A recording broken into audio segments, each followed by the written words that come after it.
ಎಲ್ಲರಿಗೂ ನಮಸ್ಕಾರಗಳು. ವೇದಿಕೆ ಮೇಲೆ ಆಸೀನಿರುವ ನನ್ನ ಆತ್ಮೀಯರು, ನಿಮ್ಮ ಆತ್ಮೀಯರು ಯಾರಿರ್ಬೋದು? ಜೋರಾಗಿ ಹೇಳ್ಬೇಕು, ಕೇಳಿಸ್ತಾ ಇಲ್ಲ. ಜೋರಾಗಿ ಹೇಳಬೇಕು, ಕೇಳಿಸ್ತಾ ಇಲ್ಲ. ನನ್ನ ಅಣ್ಣ ಆದಂಥ ಡಿ ಬಾಸ್ ಆದಂಥ ದರ್ಶನ್ ಅಣ್ಣವರೇ, ಆತ್ಮೀಯರು,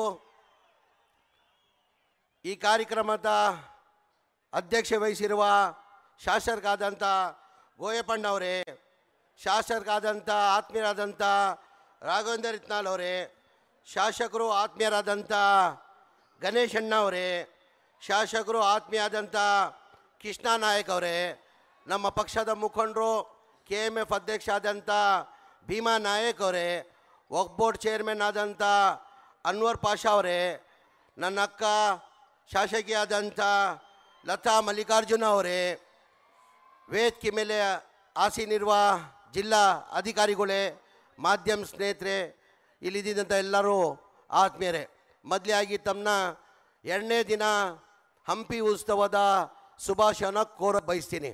ಇವತ್ತು ಭಾಳ ಸಂತೋಷ, ಖುಷಿಯನ್ನು ನನಗೆ ತಂದಿದೆ. ಕಾರಣ ಅಂದರೆ ನಮ್ಮ ನಾಯಕರಾದಂಥ ಸಿದ್ದರಾಮಯ್ಯ ಅವರು ನನ್ನ ಜಿಲ್ಲಾ ಉಸ್ತುವಾರಿ ಮಂತ್ರಿ ಮಾಡಿದ್ದಕ್ಕೆ ವಿಜಯನಗರಿಗೆ, ಹಾಗೆ ನನಗೆ ಈ ಹಂಪಿ ಉತ್ಸವ ಮಾಡೋದು ಅವಕಾಶ ಸಿಕ್ಕಿರೋದು ನನ್ನ ಸೌಭಾಗ್ಯ ಅನಿಸ್ತದೆ. ನನಗೆ ಯಾವತ್ತೂ ಭಾಳಷ್ಟು ಕಾರ್ಯಕ್ರಮ ಮಾಡಿದ್ದೀನಿ, ಇಂಥ ಕಾರ್ಯಕ್ರಮ ನಾನು ಎಂದೂ ನೋಡಿರಲಿಲ್ಲ. ನನಗೆ ಅಷ್ಟು ಸಂತೋಷನೂ ತಂದಿಲ್ಲ. ಇವತ್ತು ಅಷ್ಟು ನನಗೆ ಸಂತೋಷನ, ಖುಷಿಯನ್ನು ತಂದಿದೆ. ಅದ್ರ ಜೊತೆಯಲ್ಲಿ ಇವತ್ತು ಡಿ ಬಾಸ್ ಬಂದಿದ್ದು ಸೋನೆ ಪೆ ಸುಹಾಗ ಅಂತೀವಿ ನಾವು. ಈಗ ವಿಜಯನಗರ ಜಿಲ್ಲೆಗೇ ಒಂಥರ ಕಳೆ ಬಂದಂಗೆ. ಡಿ ಬಾಸ್ ಬಗ್ಗೆ ಹೆಚ್ಚಾಗಿ ನಾನು ಏನು ಹೇಳೋಕ್ಕೋಗಲ್ಲ, ತಮಗೆಲ್ಲ ಗೊತ್ತೇ ಇರೋದು. ಅವ್ರ ಫ್ರೆಂಡ್ಶಿಪ್ ಅಂದರೆ ಒಂಥರ ಪ್ರಾಣ ಕೊಡೋಕ್ಕೆ ಸಿದ್ಧ. ನಾನು 1 ತಿಂಗಳ ಹಿಂದೆ ಸರ್ ಹಂಪಿ ಉತ್ಸವ ಇದೆ, ತಾವು ದಯಮಾಡಿ ಬರಬೇಕು ಅಂತ ಕೇಳ್ಕೊಂಡಿದ್ದಕ್ಕೆ, ಇಲ್ಲ ಜಮೀರ್ ಸರ್ ನಾನು ಬರ್ತೀನಿ, ನೀವು ಎಷ್ಟನೇ ತಾರೀಕು ಅಂತ ನಿಗದಿ ಮಾಡಿ ಡೇಟ್ ನಾನು ಬರ್ತೀನಿ ಅಂತ ಹೇಳಿದರು. ನಾನು ಹೇಳಿದೆ, ಇಲ್ಲ ಸರ್ ನಾನು ಹೆಲಿಕಾಪ್ಟರ್ ಎಲ್ಲ ವ್ಯವಸ್ಥೆ ಮಾಡ್ತೀನಿ ಅಂದಿದ್ದಕ್ಕೆ, ಇಲ್ಲ ನನಗೂ ಹಂಪಿ ಉತ್ಸವ ನೋಡೋಕೆ ಒಂದು ಅವಕಾಶ ಸಿಗ್ತದೆ, ನಾನೇ ನನ್ನ ಸ್ವಂತ ದುಡ್ಡಲ್ಲಿ ಹೆಲಿಕಾಪ್ಟರ್ ಮಾಡಿ ಬರ್ತೀನಂತ 1 ದಿನ ಮುಂಚೆ ಬಂದು ನಾಳೆವರೆಗೂ ಅವ್ರು ನಮ್ಮ ಜೊತೆ ಇರ್ತಾರೆ. ಅಂದರೆ ಅವರು ನಿಮ್ಮೆಲ್ಲ ವಿಜಯನಗರ ಜನತೆ ಪರವಾಗಿ ನಾನು ಜಿಲ್ಲಾ ಉಸ್ತುವಾರಿ ಮಂತ್ರಿಯಾಗಿ ಅವ್ರಿಗೆ ಅಭಿನಂದನೆಗಳು, ಧನ್ಯವಾದಗಳು ಸಲ್ಸಕ್ಕೆ ಬಯಸ್ತಾ ಇದ್ದೀನಿ. ತಾವು ಡಿ ಬಾಸ್ಗೆ ಅಷ್ಟೆಲ್ಲ ತಾವು ಇಷ್ಟಪಡ್ತಾ ಇದ್ದೀರಲ್ಲ. ಈ ಮೊನ್ನೆ ಬಂದಿರೋದು ಕಾಟ್ಯಾರ. ಎಷ್ಟು ಜನ ಪಿಕ್ಚರ್ ನೋಡಿದ್ದೀರಾ? ಕೈ ಎತ್ತಬೇಕು.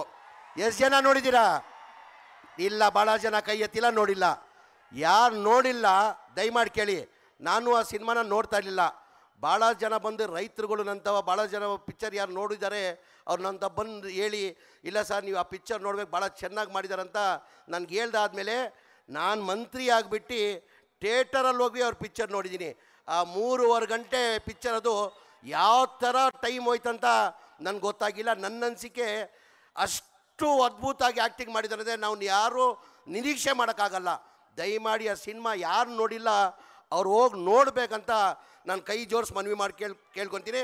ನೋಡ್ತಿರಲ್ಲೋ? ನಾಳೆ ನೋಡ್ತಿರಲ್ಲ? ವಿಜಯನಗರ, ಕೊಪ್ಪಳ, ಬಳ್ಳಾರಿ, ನಾಳೆ ಒಂದಿನ ಹಂಪಿ ಉತ್ಸವ ಇದೆ. ನಾಡ್ದಿಂದ ಸೋಮವಾರದಿಂದ 1 ವಾರ ಎಲ್ಲ ಥಿಯೇಟ್ರ್ಗಳು ಹೌಸ್ಫುಲ್ ಆಗಿರಬೇಕು. ಏನು ಮಾಡ್ತಿರೋ ಇಲ್ಲೋ? ಅದ್ರ ಜೊತೆಯಲ್ಲಿ ನಮ್ಗೇನು ಸಂತೋಷ ತಂದಿದೆ ಅಂದರೆ, ನನಗೆ ಗೊತ್ತಿರಲಿಲ್ಲ, ನೆನ್ನೆ ಗೊತ್ತಾಯ್ತು ನನಗೆ. ಈಗ ಪಿಕ್ಚರ್ ಕತೆ ಬರೆದಿರೋದು ನಮ್ಮ ಸಣ್ಣೂರವನು, ನಮ್ಮ ಏನಪ್ಪ ಹೆಸರು, ಜಗದೀಶ್ ಅಂತ ಹೇಳ್ಬಿಟ್ಟು ಆ ಪಿಕ್ಚರ್ ಕತೆ ಬರೆದಿರೋದು. ಭಾಳ ಬಡತನ. ಅದು ಗಣೇಶಣ್ಣ ಹೇಳ್ತಾ ಇದ್ದ, ಅಣ್ಣ ಈ ಪಿಕ್ಚರ್ ಕತೆ ಬರೆದಿರೋದು ನಮ್ಮ ಒಂದು ಸಣ್ಣೂರಲ್ಲಿ, ಇದು ಸಣ್ಣೂರಿಲ್ಲ ಸಾರಿ ಕಂಪಲಿಯಲ್ಲಿ ಜಗದೀಶ್ ಅಂತ ಹೇಳ್ಬಿಟ್ಟು ಭಾಳ ಬಡತನದಿಂದ ಜಡೇಶ್ ಅಂತ ಅವನು ಈ ಸಿನಿಮಾ ಬರೆದಿರೋದು. ನನ್ನ ತಾಲೂಕು ಅವನು ಭಾಳ ಬಡತನದಿಂದ ಬಂದಿರೋದು. ಈ ಪಿಕ್ಚರ್ ಕತೆ ಬರೆದಾದ್ಮೇಲೆ ಅವ್ರ ತಂದೆಯವ್ರಿಗೂ ಒಂದು ಆಸೆ ಇತ್ತಂತೆ, ಆ ದೇವಸ್ಥಾನ ಊರಲ್ಲಿ ಒಂದು ದೇವಸ್ಥಾನ ಕಟ್ಟಬೇಕಂತ. ಈ ಪಿಕ್ಚರ್ ರಿಲೀಸ್ ಆಗಿ ಯಶಸ್ವಿ ಆದಮೇಲೆ ಆ ದೇವಸ್ಥಾನ ಕಂಪ್ಲೀಟ್ ಮಾಡಿ ಮೊನ್ನೆ ಎಲ್ಲರಿಗೂ ಊಟ ಹಾಕಿದ್ದಾರೆ. ಅಂದರೆ ಅಲ್ಲೇ ಇದು ಈ ಕತೆ ಬರೆದಿರೋದು ನಮ್ಮ ಜಿಲ್ಲೆಯವನಂತ ಆಗ್ಬಿಟ್ಟು ನಮಗೆಲ್ಲ ಹೆಮ್ಮೆ ಆಗ್ತದೆ. ಹಾಗಾಗಿ ನಾನು ಹೆಚ್ಚಾಗಿ ರಾಜಕೀಯ ಮಾತಾಡೋಕ್ಕೋಗಲ್ಲ. ತಾವೆಲ್ಲ ಭಾಳ ಕಾತರದಿಂದ ನಮ್ಮ ಡಿ ಬಾಸನ ಮಾತನ್ನು ಕೇಳಕ್ಕೆ ತಾವು ಕಾಯ್ತಾ ಇದ್ದೀರಾ. ಹಾಗಾಗಿ ನಾನು ಹೆಚ್ಚಾಗಿ ಮಾತಾಡೋಗಲ್ಲ, ಅವರೇ ಮಾತು ನಿಮ್ಗೆ ಮುಖ್ಯ ಅಂತ ಹೇಳ್ತಾ ಇನ್ನೊಂದು ಬಾರಿ ನಾನು ಡಿ ಬಾಸ್ ಈ ಕಾರ್ಯಕ್ರಮ ಬಂದಿದ್ದಕ್ಕೆ ಆ್ಯಸ್ ಎ ಸರ್ಕಾರಿ ವತಿಯಿಂದ ನಾನು ಜಿಲ್ಲಾ ಉಸ್ತುವಾರಿ ಮಂತ್ರಿ ಆಗಿದ್ದರಿಂದ ಅವರಿಗೆ ಹೃದಯದಿಂದ ಅಭಿನಂದನೆಗಳು, ಧನ್ಯವಾದಗಳು ಸಲ್ಲಿಸ್ತೀನಿ. ಋಣನ ತೀರ್ಸ್ತೀನಿ ಬಾಸ್, ಒಂದಿನ ಇಲ್ಲ ಒಂದಿನ.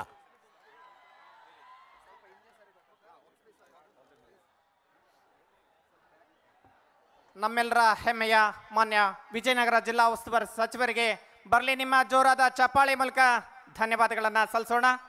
ಇದೀಗ ಈ ವೇದಿಕೆಗೆ ಆಗಮಿಸ್ತಾ ಇದ್ದಾರೆ ನಮ್ಮ ನಿಮ್ಮೆಲ್ಲರ ಪ್ರೀತಿಯ ಸಾಧು ಮಹಾರಾಜ್.